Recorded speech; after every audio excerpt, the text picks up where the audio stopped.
Okay, Yes. hello everyone. It's about 1 o'clock and I think we are going to go ahead and get started.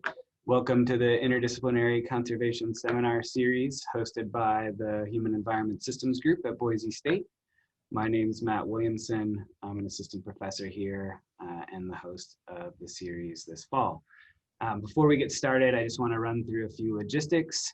The session is being recorded, so if you have to take off or you'd like to share this with colleagues, you'll get a link to the recording in an email, probably in about a week. Everyone is muted when they enter. We ask that you remain that way during the talk to avoid hearing any background noises. We also ask that you keep your cameras off just to make the streaming a little smoother for folks who may be accessing this from slower internet speeds. We'll generally try to hold questions until the end. You can post your questions in the chat, you can raise your hand, or once we get to the end of the talk, just turn your video on and let me know that you have a question. There's a great lineup of speakers scheduled for the rest of the fall. You can check out the schedule, register for future webinars, and find the link to any of the posted videos here at the seminar series web link. Lastly, I just want to acknowledge that as the pandemic continues to impact many of our friends and family, and as wildfires continue to burn through big chunks of the country, and as we go into an election season, that we might all be in different kinds of places when we show up to these events. I want you to know that we're really grateful for you spending your time with us this afternoon, and we hope that you will be kind to yourself and to those around you. So with that, I would like to welcome Dr. Adriano Zuniga. Dr. Zuniga works as an assistant research scientist at the School of Landscape Architecture and Planning at the Udall Center for Studies in Public Policy at the University of Arizona. With a background in architecture and expertise in neighborhood design, Dr. Zuniga combines knowledge building with problem solving of real world challenges in her research projects. Adriana works with stakeholders and community partners to answer questions related to water security, urban resilience, and environmental justice by focusing on green space and green infrastructure across the urban-rural continuum. She's originally from Monterrey, Mexico, and did her undergraduate studies on architecture at the Monterrey Institute of Technology and Higher Education. She worked as an architectural designer in Mexico for several years and holds 2 advanced degrees from the University of Arizona, a Master of Education degree with a concentration in design and energy conservation, and a doctoral degree in arid lands resource sciences with a minor in global change. Adriana and I were both Gloria Barron Wilderness Scholars at various points in our graduate training, and so for graduate students working on any topics related to the environment, I would encourage you to check out that support opportunity, as it's been really important for both of us in getting to where we are right now. And so with that, I want to thank Adriana again and turn it over to her. Thank you, Matt, for that nice and warm introduction. I just want to thank you for the opportunity to speak to your students today, and an honor to be here with you guys. So I will be talking about a project that I've been involved in for the past 3 years. It has been funded by all of these organizations. I put the logos at the top, first one and then another and then another, so different pots of money. But we are really exploring university community partnerships as a strategy to mitigate inequities in green infrastructure systems.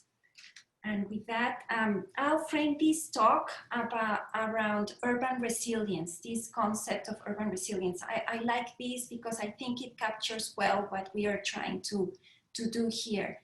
As you know, the world is becoming urbanized. By the year 2050, 70% of the population will be living in cities. So it's really an urbanized world that we're facing. And climate change is not making things easier. You're experiencing wildfires, but other places are, as Tucson, where I live, we are experiencing heat we're breaking records every day, having triple digits in October. We have severe storm events, prolonged droughts, and so forth. And cities are more vulnerable to climate change impacts and urbanization because we have expanded the urban infrastructure. Basically, we replaced the natural land cover where all the ecological processes could take place and replaced it with impervious surfaces such as concrete and asphalt that impedes all of these ecological processes. And I'm showing you here some pictures of Houston during Hurricane Harvey in 2017 that really illustrate what I am talking about. This is going to happen more and more often, where we experience flooding in places where we didn't think it was possible. How do I advance? Okay, so green infrastructure, this concept has emerged as a way to alleviate some of these impacts. What do I mean by green infrastructure? Here is a definition, but it's basically combining three types of infrastructure. Blue infrastructure, which refers to natural drainage systems, rivers, lakes, creeks, washes, anything that is blue, at least at some point in time. Green infrastructure, or looking at green space, parks, school fields, anything with vegetation in cities that you can design like a basin, like a way to collect stormwater and infiltrate it into the aquifers. And also gray infrastructure, culverts, curb cuts, the slope of the pavement, everything in concrete or gray that can direct stormwater to these vegetated areas or blue infrastructure and kind of mimic the ecological processes that happened before we built our cities there. Green infrastructure is also referred as nature-based solutions. You can find it, it's a synonym at a larger scale, maybe in watershed, but in cities, is usually referred to as green infrastructure. And it provides a lot of ecosystem services, not only stormwater management, but many others related to health and quality of life. Here I'm listing a few of the ecosystem services that have been demonstrated from green infrastructure systems. But the idea is really to move or reframing water in cities as a hazard that you have to remove as quickly as possible, to having water as a resource to collect, to invite, to infiltrate for irrigation of our landscapes, for replenishing our aquifers, and so on site, right here. And this concept of green infrastructure is not new. Design with Nature is the title of Ian McHarg when he looked at natural systems as the focus of urban design. He designed a neighborhood in Houston, precisely, called the Woodlands. He looked at important sites like rivers and wetlands and floodplains and built around them without paving those, but respecting nature, is designing with nature. In 1974, they built this neighborhood. Well, during Harvey, that I just mentioned, only 1% of the homes in the Woodlands flooded, meaning it has been proven that this type of approach to urban design really, really works, and we should do more of that. These linkages between green infrastructure and urban resilience, we have been thinking about it for a while. Here are some of the publications that I can point you to look at challenges that we are facing for mainstreaming this practice. What contributions can this practice contribute to enhancing urban resilience, and also how to assess urban resilience from green infrastructure systems. So we're thinking a lot along those lines, but the focus of my talk today is around equity or environmental justice. We've studied a lot of cities throughout the world in some of the studies that I just showed, and all of them, there is not one city that fails to have equity issues, meaning that green infrastructure or green space and trees, or all the nice features, are mostly situated in wealthy neighborhoods. in white neighborhoods. There's a lot of equity around income, race, and ethnicity all over the world. So this absence of vegetation in low income or marginalized communities puts them at a higher risk. I'm showing you here a picture on the lower right of a low income neighborhood in Tucson. As you see, it's covered with asphalt. There are very, very few trees. They are hotter than the rest of the city and they flood more. So they are paying higher energy bills. It has a trickle effect on everything going on there. So they are already at risk of many things, and the absence of vegetation puts them at a higher risk. This topic of equity in green infrastructure has been studied from multiple disciplines, from public health, of course, but also urban planning, landscape architecture, urban forestry, water management, park management, and so forth. And we also did a study, a literature review from disciplines, from a disciplinary lens. And this is a publication that came out from that study. I also recommend it, of course, if you're interested. So the focus of the outline for this presentation, I'm going to talk about the case study in Tucson. Tucson is a leader in green infrastructure. I'll talk more about that. But we are facing really bad inequities. I'll talk about that.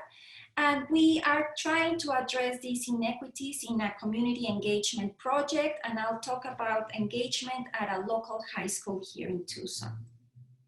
So Tucson, as a leader of green infrastructure, it's been featured in the EPA in several reports. They point us to Tucson and their efforts to enhance green infrastructure, and they put them as a model to follow.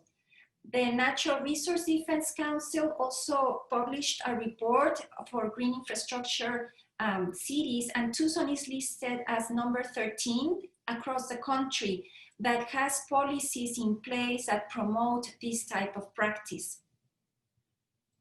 And in general, green infrastructure has been, possible because it's a neighborhood action. It started with local residents from the bottom up. So it was not a mandate from a government in any case. Local activists even made illegal curb cuts at the time. It was illegal to do that. And then they started, bringing stormwater to their sites and greening their neighborhood. And over time, it became greener, cooler, more beautiful. And then the city said, oh, this is a good idea, maybe we should promote it. So the city reacted to this local activism, and now it's being promoted from different departments of the local government. It's also work from local organizations. I want to point or emphasize the work of Watershed Management Group, a local NGO that has been really active in promoting green infrastructure, and we partner with them in our project. But there are serious inequities. In this map, I'm showing you Tucson, or the tree canopy in Tucson in green. This is data from Pima Association of Governments, and you can see, I don't know if you look at my cursor, but the south side of Tucson is really noticeable has less vegetation. All this area is hotter and it has less vegetation. And these neighborhoods are home for predominantly Hispanic families, low-income communities, younger populations, and larger households. And look at the map for heat, also from Pima Association of Governments. The same area is considerably hotter. You see the warmer colors are related to the absence of vegetation. And this is where flooding also occurs. This is a picture of a street in the south side of Tucson. You cannot, transit there. People miss work and they miss the wages for that day. It's a really big problem. Although it seldom rains, but when it rains, it pours.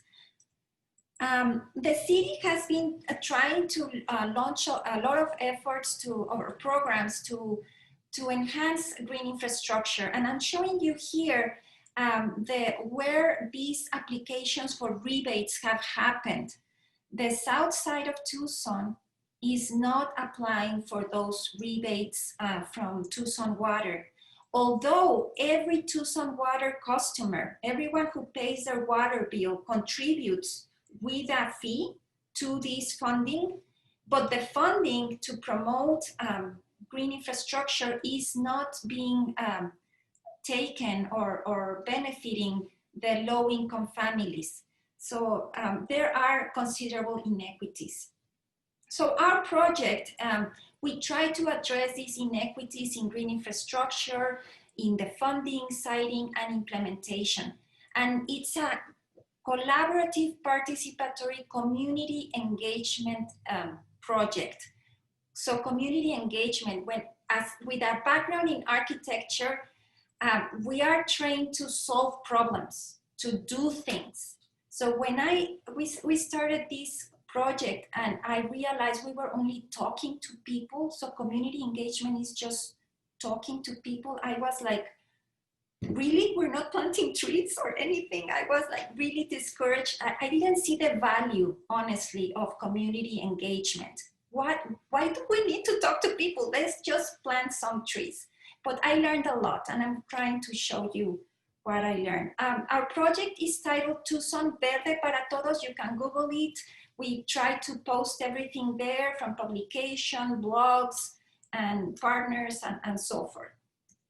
And we partner with several local organizations, including Watershed Management Group that I talked about, BIM Association of Governments, Tierra y Libertad is a grassroots organization from the south side of Tucson, the Sonoran Institute, and the local government. And we found out that community engagement is needed at two levels. Between organizations, there are many organizations trying to address these issues, so we can coordinate efforts. We can talk to each other, and that was useful. I'll tell you more about that. But also engagement on the ground with local residents, you know, knocking on doors and talking to people in the south side. Now I'm going to talk about one engagement effort. And I must say, frankly, the highlight of the project, what really worked, an engagement effort that actually worked, because I have to admit, community engagement is really, really hard. We tried some events. We offered babysitting, translation services, food, music, you name it.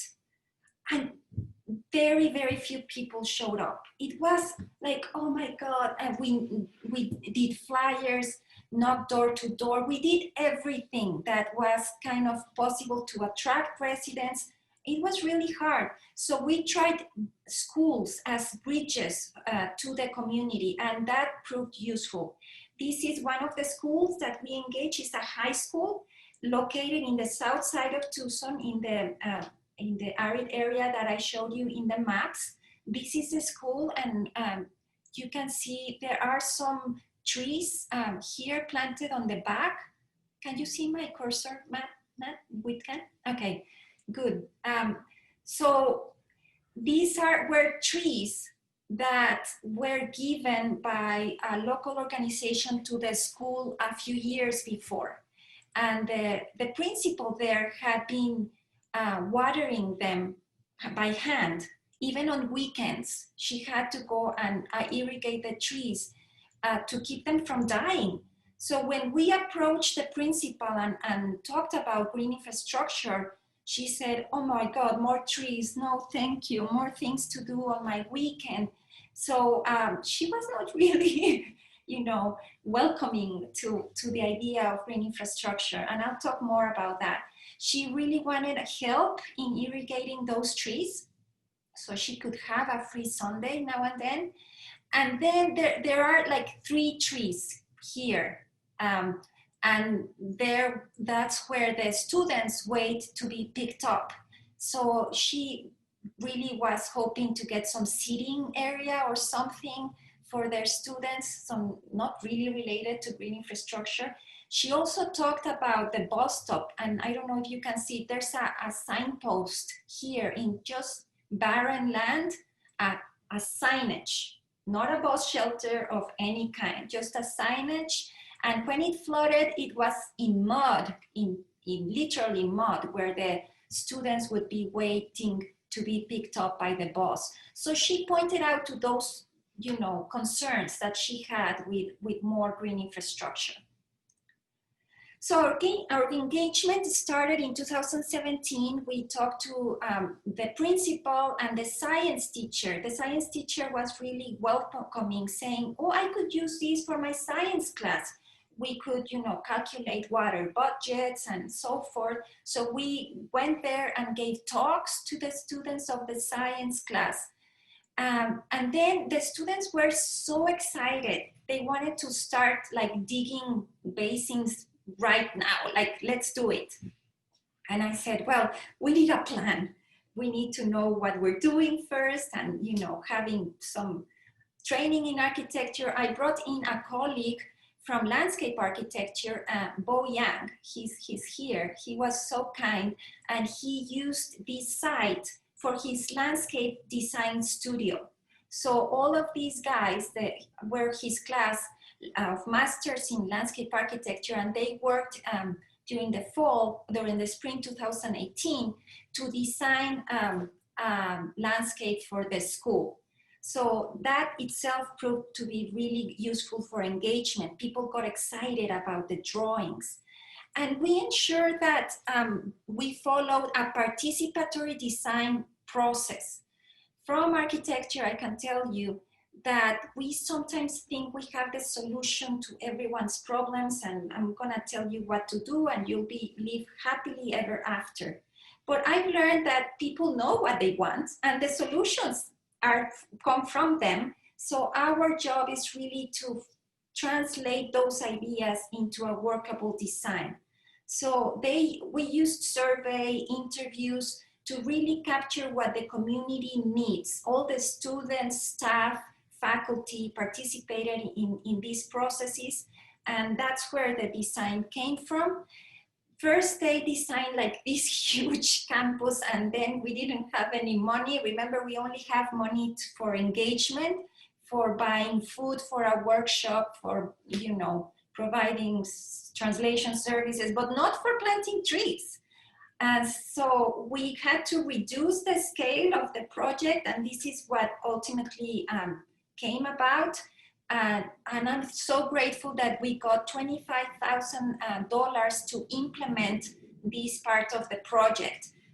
Because believe me, with engagement, if you're only talking and talking and talking, people get tired, and you have to do something eventually. And we didn't have money for that, but with this money, we actually implemented part of the project, and that triggered more engagement. So I pointed out to the trees that the principal was hand watering. Well, we designed a rain garden that would collect water coming from here to irrigate all of these trees, so the principal could have her Sundays off. And we also you know, proposed some straw bale benches for students to sit around these trees to be picked up under shade.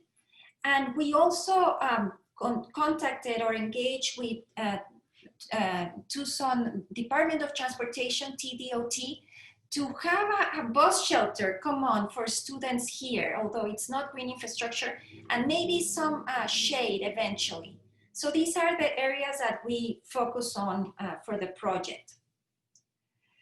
With the Green Fund, the $25,000 that we got, it was stipulated that we needed to engage University of Arizona students. So that was a fabulous idea. We engaged like 32 university students, from graduate students, undergraduate. We offered internship opportunities and many, many volunteering opportunities. We divided them in teams. and one of the researchers led each of the teams. So it was a really organized effort. We also engaged STAR students, the high school students, around 80, which I'm very proud to say because they are really hard to engage. But from the science class, we engaged them, they were excited.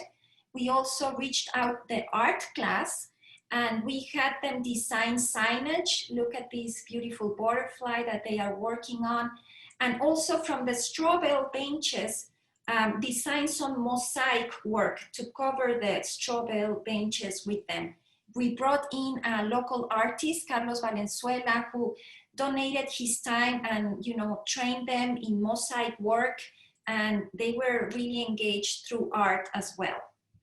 And we engaged the JTED class. That was a phenomenal idea. JTED stands for Joint Technological Education District. It's like a training that the low-income students get to get familiarized with a skill that they can find a job after graduation. So like operating heavy machinery. They have this heavy machinery and they train them, in all the movements, and they just move dirt back and forth in the back of the school. But now they could use that machinery to dig our basins. So we trimmed costs. That was a huge budget saving if we could use that machinery. So while they were being trained, they were also greening their school. So that became really meaningful in their training and in our project as well. So the professor, the instructor there was really pleased, and we couldn't be happier. Now everything conducted to an implementation day. We had a lot of prep work, delivery of materials, mulch, rocks, plants, everything turned towards one big day. And on that Saturday, we recruited 80 volunteers from the university, from the high school. We also invited neighbors. Not many neighbors showed up really, but some faculty from the school showed up, and during that day, we dig basins, planted trees. The straw bale benches are here. A local constructor helped us, donating his time as well, showing us how to build these straw bale benches. And I'm showing you some examples. For example, this is the front of the school. Remember the bus stop? This is the signage. This is how the conditions to wait for a bus were. During, we are, digging some basins there. And after, this is like a rain garden with the planted trees at the front. In the back, these are the trees that the principal hand watered. And then we dig some basins to collect water and then irrigate those trees. And this is how they look today. Look at the size, they were like 5 foot, and now they doubled the size in just 1 year of being irrigated with storm water. This is one of the signage, and the JTED guys went over and built a wooden bridge to pass there, and that was one of their projects as well. Some finished rain gardens at the front of the school. These look like this, right when we planted the trees. And the TDOT, they heard us and they built a bus shelter for the school. I'm very proud to say, because when we approached them, they said, you know what, we have like 100 requests for bus shelters in the city. So yours will probably never happen. So, and we ask, what, as university, we have like an open door. And if you take your students and they are really, really energized, they listen to you. So what do you need to make this happen? And they say, well, we would need data that shows that people would need it and use it. Are you talking about data? I know how to collect data. So we created a survey for the school to show that if a bus shelter was built, how many people would use it. And with that data, with the results of the survey, they were able to put our bus shelter application at the top of the pile and voila, we have a bus shelter. That is the value of community engagement. I understood that talking to people really pays off, you know, eventually, and connecting, just it's a matter of community engagement. So we had several side projects, as I mentioned, artwork. This is one of the high school students who designed this artwork for the straw bale benches, and it's depicted on one of the sides. The signage, so some students were not really into planting trees, but art worked, art engaged them. So you see, there are several ways of engagement, not necessarily what you have in mind. The JTED students, you know, they did that on their own. That wooden bridge, we had nothing to do with it, but they just did and engaged more students with the greening. But probably the most important thing we did is to connect people, to connect the local government, connect NGOs with the school district, the teachers, the students. They formed new relationships, etc. And our engagement continued the next year. We had a turnover of the principal retired, and now we had a new principal that embraced the project for a maintenance round, and we got another $4,000 from my college to continue engagement. And we also connected with UA professors that were studying soil moisture and infiltration and heat, and they are using this site for their monitoring efforts. So the new principal had other goals. She didn't care about the irrigating trees. She wanted us to beautify the front of the school, and that's what we did in the next round. But we undertook a youth mentoring program. And that was a phenomenal idea. We kind of sensed that youth to youth work better than adults to youth, because when we gave talks, the high school students said, oh my God, another class. And they just started looking at their phone and they couldn't care less. But when the university students invited them for an after school club, they paid more attention. So we hired our university students to create this youth club. They call it the Green Club, and they met twice a week after school, and our students, the university students, taught them about greening. So they were training youth to youth about these things. They also use artwork and games to keep them engaged.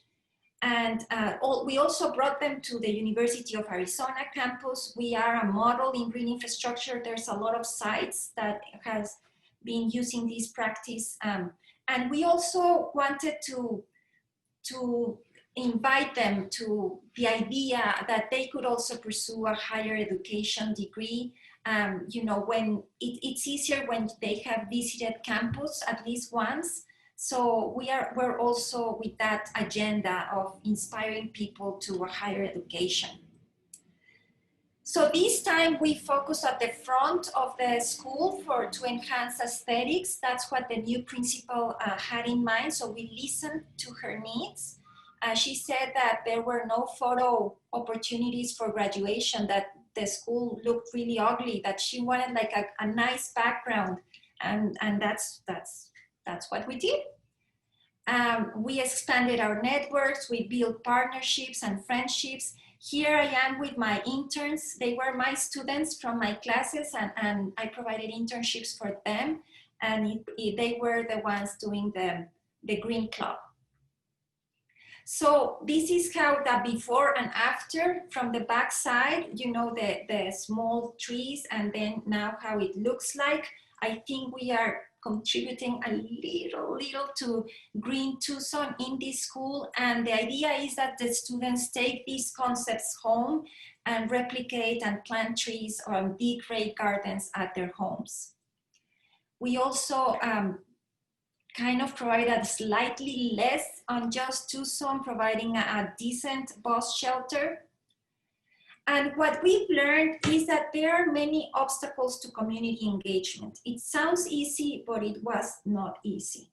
First of all, there's a lack of representation in poor neighborhoods. I'm showing you here a map of neighborhood associations in Tucson. As you can see, the south side has lower numbers of neighborhood association, and even on this part that may seem to have a lot, only a few are really working. Many don't meet at all. Another aspect is land tenure. Most people rent their homes in the south side. And if you're renting your home, there's little incentive to, apply for a rebate for a home that is not even yours, that you're only there temporarily. We also found out that immigration status plays a role. Here is where new immigrants or undocumented immigrants also locate when they first arrive. And foreign-born individuals, they don't think they are eligible for rebates, although they do contribute to the funds through their water bills, but they think they're not eligible, so they don't apply. So the way we see what is happening, I like this figure because I think it shows what's happening around equality. The city promotes the programs equally to all citizens. They don't say if you live in the south side, you are not eligible. Believe me, they don't. But some vulnerable communities need an extra block of help. This the red square, they need more. This extra block means time, effort, resources, special programs, people talking to each other to build capacity and trust and really have equity. Equity is when all of them benefit from the programs. But there are political realities. For example, we couldn't get curb cut permits. Department of Transportation denied our permits because the right-of-way was not wide enough and so forth. We couldn't harvest rainwater from the street. That was a political reality. There is no funding opportunity at the neighborhood scale. We identified that gap, and now the city is addressing that gap through another program. And you have to be playing politics all the time. Like high maintenance, touch base, and send emails to keep the relationship going. Otherwise, lack of communication is not good for community engagement. So there are three key lessons that we learned in this university community or collaboration. We need to understand and value the socio-ecological context. So it's really listening. Remember that the principal really wanted someone to help her to irrigate the trees and benches and bus stops. That's what we provided. You need to reinvest in collaborative process. So you always learn and adapt. It's like adaptive management. I don't know if you study that, but it's an iterative process that you need to modify and adjust. You cannot walk in with an agenda. This is what we're going to do. In community engagement, you just listen and try to find common ground, modify, adjust. And the third lesson, we need to embrace a diverse set of roles for universities. So this interdisciplinary framing, we attracted students through science, through art, through a youth club, through, whatever means. There are many ways to attract and engage. And youth, I cannot stress enough the importance of a youth-to-youth mentorship. My students were really excited because they had a hands-on opportunity for learning. Everything they've been learning on the classroom, they could actually do something about it on the ground. They were really grateful for the opportunity. And the youth at the school were more engaged because these youth were attracting them. So I cannot stress enough the importance of youth-to-youth engagement. And this is the publication that came out from that. I think I sent it to Matt for you to read ahead. And that's basically saying what we did. And that is all from me. That's thank you really very much for inviting me, for your attention. I'm happy to answer questions if you have any. Fantastic. Thank you very much. I am trying to see people's, if you have a question, you can either raise your hand in the participants list, or you can turn your camera on. Matt, should I stop sharing or do I keep sharing? What do you can, think? I think if you stop sharing, then we can see everybody's faces all at once. Yeah. While folks are thinking of their questions, you focused on the STAR School as being a really great example of a success. And I wonder if there are some things that stand out to you in terms of, you know, as you're looking for your next partner to do this kind of work, what are the sorts of things you're looking for when you think you're on a path towards success? Well, the community partner has to be open and willing, and you cannot insist a lot. We actually contact all the schools in the area. We send emails repeatedly, and many ignored our call. So it's really who is willing to engage with us. But as I mentioned in the talk, listening to what they think. And for example, I didn't mention, but the STAR school, STAR High School is a school for students that do not make it in mainstream education. It's an alternative school. So they are not very likely to go to college. They were kicked out of regular schools. And so the high school principal was really more into finding jobs for the schools after graduate, for the students after graduation. So we offered certifications in green infrastructure from Watershed Management Group. They usually cost a lot, but our funds were built, so we provided 3 certifications. And if they completed the certifications, they are more likely to get a job greening organizations. So that played a role in we listened. What they need is jobs, not more trees. So we try to embed that need into the engagement process. So that's what we're looking like, adapting and finding people who are willing to engage and us listening to what they really need. I see Emily has her hand up. Emily, if you want to turn your camera on and unmute yourself. And hi, good to see you. Hi, Adriana, it's good to see you again. Emily, it's you. How are you doing? Yeah, that's nice to see you. I've really enjoyed the presentation, and this is especially timely because I'm working in the Southeast now where, let me put it this way, I remember a stormwater summit in Tucson. I think we might have both been at this a few years ago, but somebody from Atlanta, which is 2 hours from where I am now, they said, well, why are you treating this as a resource? Because it's just a hazard we're from. We're just trying to get rid of this. And so this is something I'm grappling with now because I'm starting to work in projects in Georgia and in the Southeast where they do have a lot of flooding and a lot of, tidal flooding and hurricanes. And so what does it mean to make it a resource, in the South? And so I really enjoyed the presentation and revisiting and hearing more about, how you're working with this moving forward.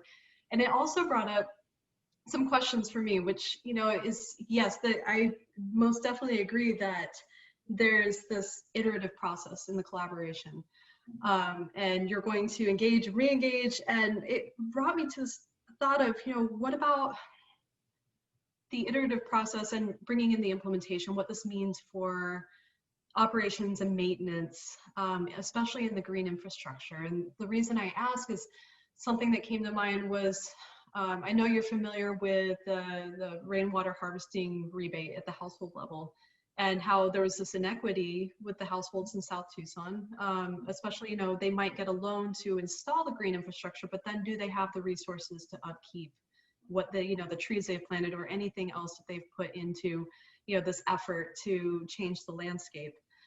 So that was, one of the questions as I have is what are going to be the planning policy mechanisms to consider for the long-term sustainability of these kinds of projects. And I guess another component of that is, say, if we're going to scale up and expand this across, perhaps with schools, if you have a lot of, volunteer engagement, and then also this issue where, you talk about turnover in the employees, what is the institutional knowledge? What goes into that to ensure that there's this continued engagement in the upkeep of the infrastructure? And then so that was that was my question. Then I have a sort of question comment, which the part that you said about data collection really resonated with me. The reason being, again, going back to one of the stakeholder meetings with, folks in Tucson, I remember, and you might have been also at this meeting, it was a few years ago, so I'm trying to remember, but I recall engineers and the Department of Transportation folks yelling practically at each other about right-of-way engineering standards, and everybody has these competing rules that they have to adhere to based on their respective departments. And so I remember asking them, well, what would make the difference? And they said, well, we want to know what other cities are doing. And I'm just wondering if, what would be the challenges in collecting the data from other cities to, bring that to, say, TDOT or Department of Transportation. So that, I'll stop there, but those were my key questions: the implementation, the data collection, and what your considerations are for that. Yeah, thank you for your questions, Emily, and lovely to see you. It's such a surprise. But you hit the nail in the head. That's the saying, right? I hope I said it right. But maintenance is the hot potato. You do it, no, you do it, no, you do it. I don't want to do it. And no one wants to commit to maintenance. And that is a big challenge. We identified that in one of the publications. But the Tucson is really progressive. They have a learning group. They call it the low impact development. Low impact development is another term for green infrastructure. They meet every month from the Tucson Department of Transportation, flood control, Tucson Water, the city, organizations, all of the representatives working around green infrastructure meet every month to learn from each other. And they have identified maintenance as the key gap, that we cannot go further if we don't solve this issue. So they just launched an effort called the Green Stormwater Infrastructure Fund. It was a bond passed by voters, and now we have like a funding mechanism to actually support maintenance. Also, the Department of Transportation, I'm happy to say that they recently adopted green infrastructure as part of their general practice for road building. They are still a little square in the cutting curbs, believe me, they won't change their practice. The engineers are really, fearful of litigation and blah, blah, blah. So they are not really agreeable into changing their practice, but they have been changing a bit here in Tucson. And data, well, that's where universities play a big role. We are trained in those ways to collect data and analyze data, and that's where university community partnerships also can help in funding these studies that can show examples from different places and learn from each other. So I hope I answered at least a little bit your questions, Emily, but tell me if I didn't. Yeah, that was excellent. Thank you. And I really appreciate what you say about the bond being passed by voters, because I think that's a really interesting mechanism that warrants further consideration in other locations. Yeah, thanks. So I think we have Callie, and then it looks like Paris has turned on her camera, so she may have a question. Yeah, I just had a quick question. Thank you for your talk there. I was wondering about what kind of metrics you use for success, because it sounds like green infrastructure can impact so many different realms and has a lot of residual effects. And then you spoke about how you're continuing efforts. And my research applies to monitoring. So I was wondering if monitoring is part of that, or what sort of items you're looking at. Well, how to evaluate success? It's a very, very good question. In terms of community engagement, our funders actually ask us to provide this type of metrics. It's, it's easy: number of metrics, number of volunteers, number of students engaged, number of blah, blah, blah. It's, in community engagement, it's easy to do that. But we also engage with biophysical scientists. I think I mentioned it briefly, who are using this site to monitor heat alleviation, water infiltration. They put these devices to see how fast the water infiltrates in the soil and so forth. So they have their own ways of monitoring the climate resilience from green infrastructure systems. I don't monitor them personally, but it depends on the funder's mission and what you agreed to do. If we agreed to talk to people, our measure of success is how many people did you talk to, what that resulted into. Probably the biggest accomplishment is that we actually implemented something. We didn't promise that. We only promised to talk to people, but we managed to actually do that, and that really pleased the funders. Thank you. Paris, do you still have a question? And then there's another question in the chat. Yeah. So some of my thoughts are like coming from an engineering major's perspective, if that gives you an idea of kind of what I'm headed towards in my future. But when you showed this specific like table which displays the emerald cities based on their green infrastructure and what they've done so far, and you highlighted Tucson as making that list, and I noticed that a lot of the cities on that list have populations that are much larger than Tucson, and I was wondering like quite a few things, but so one of the things I was wondering is kind of like, did Tucson make the list because of the actions taken by the university, or do you think that it's making that list because of actions taken by the city and that committee that you mentioned? Because you highlighted your presentation as you're trying to encourage, I think, if I understand properly, universities to implement more green infrastructure in communities. So I don't know if that kind of is a question, but that's kind of where my confusion is at. No, thank you, Paris, and I love your name. Yeah, so Tucson made the list, and it's a really rare because we are in a semi-arid area. The other cities are experience flooding, and they have combined sewer systems. So in the same pipe, they manage stormwater and sewage. So when there's a big flood or a big storm event, there's an overflow of that combined system. And we have actually these cities experience raw sewage entering their water bodies. So that puts the city in a terrible position with the EPA because it violates the Clean Water Act.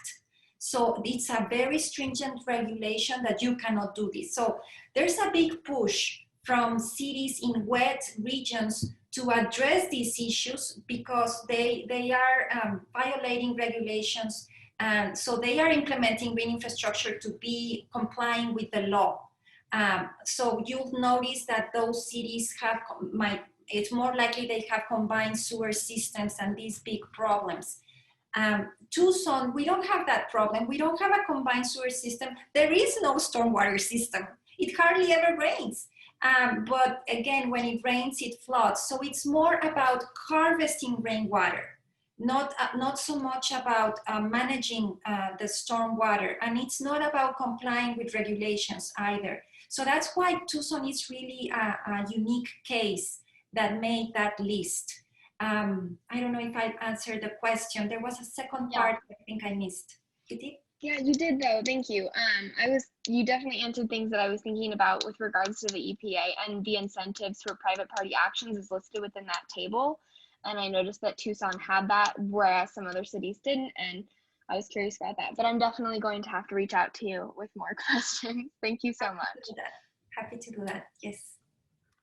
And So thank you for being so interactive. Sometimes my students are silent, and I appreciate all the questions. Thank you, guys. We've got one more in the chat. This one comes from Shannon, and she asks, after having a successful experience with the STAR School, are you seeing other efforts sort of taking off in other areas and cities? Have you been able to see a difference in people's interests in assisting with greening efforts after seeing how well this one went? So are things sort of spreading out from a few successful efforts? Yes, one thing leads to another and another, and you build upon efforts, that's for sure. What we're doing right now is working in Ambos Nogales. It's sister cities in the US-Mexico border, and we're replicating the model, working with schools, but now we're working with middle schools, students, and the same idea to reach their households through the students and greening their schools. It's working well, and we engage them. This is working really well. We did like a drawing contest where the students draw what happens when it rains and you can see people drowning, and that happens in Nogales, by the way, sewage spills, and all the issues that the students, feel them. You cannot cross the streets become river, and so we are using those drawings as trying to capture the community approach to flooding and to do that. So still we're maintaining schools as bridges to the community, but we are using now art that worked, remember, in the other project, to kind of capture what the students feel. So it's a segue, but using what we learned in the previous project. So as kind of a follow-on to that question, in the last few minutes we have here, you're at the sort of the flagship university for the state.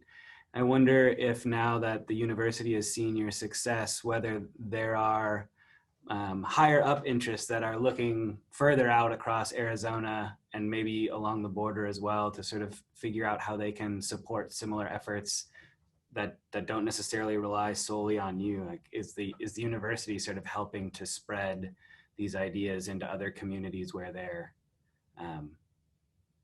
welcome, or sort of the prestige helps you get through some of the politics? That would be so wonderful to be noticed. I don't think they notice too much. I mean, our paper, that's what we are claiming, that we can be useful. Universities can partner with communities, and we can, harness efforts and youth and provide internships. But it's not that they are offering like big pots of money to continue. I have to apply again, and I don't think many people have noticed this big accomplishment, but this is a good venue to kind of raise awareness, and we give talks, and then these talks that I've been giving have brought volunteers for the next phase, that they are eager to help. How can I help? So we kind of channelize those interests, but it's also an effort, a struggle to keep on going, and it's on us. Yeah, and that's something that the university also we're trained to apply for grants, and sometimes community members don't have that training, and it's hard to write a proposal. That's something we can do. That's another way to to frame this partnership between communities and universities. And we are a land-grant university. We're supposed to help our community and apply the knowledge in the classroom for the benefit of the local community. So that's kind of our mandate as well. I see we have one more question. We're at 2 o'clock, so I don't know if you have a meeting right after this. If you have time, I would like to give Clara a chance to ask her question. Of course, no problem. Thank you so much. It's a really interesting talk. I really enjoyed it. I was curious, so a recurring theme I was hearing was one of the ways this was successful was really engaging and finding out what a partner wanted that may or may not directly be in line with your specific goals with the trees. For example, the beautification, giving of the front of the school and giving a place for photographs. And I was just curious, how do you figure out what that is that a partner might need? How do you start that conversation? Are you very explicit? Do you go in with the goal of finding out what that might be? I'm just curious if you could speak to that. Well, thank you for your question, Clara. That's a really good question. So we approach them with the university brand, and that opens doors, that at least we get an interview. And then it's a lot of soft skills that, you know, looking them in the eye and being polite and saying, I'm here, what do you need? We have this pot of money to help. And they say, help, well, I do need help with this and this and this. And then, so bringing the money and bringing the university background opens doors. They have broader needs that I just, you know, you cannot solve everything. They have like a brownfield, a neighboring building that has asbestos that you cannot get in there or close or do anything with it until you clean it. But it will take millions of dollars to clean it.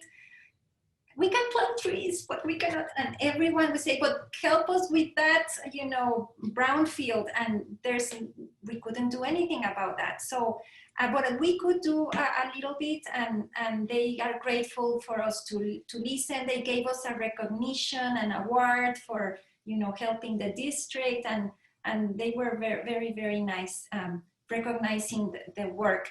But it's having soft skills. You need someone who can speak to people, and I'm Hispanic, probably that helped. In some cases, I think it didn't help because I'm not, you know, I'm an immigrant, not so who knows? But being kind always plays a big impact, believe it or not, and bringing resources also opens doors. All right, thank you. We're over time, so I'm even more grateful to all of you for spending a little bit of extra time here. Adriana, that was a fantastic talk. Thanks for joining us. Thank you. Thank you for the invitation and nice seeing you. Thank you, Emily. Good job being there. Thank you, guys. Have a good rest of your day, all. You too.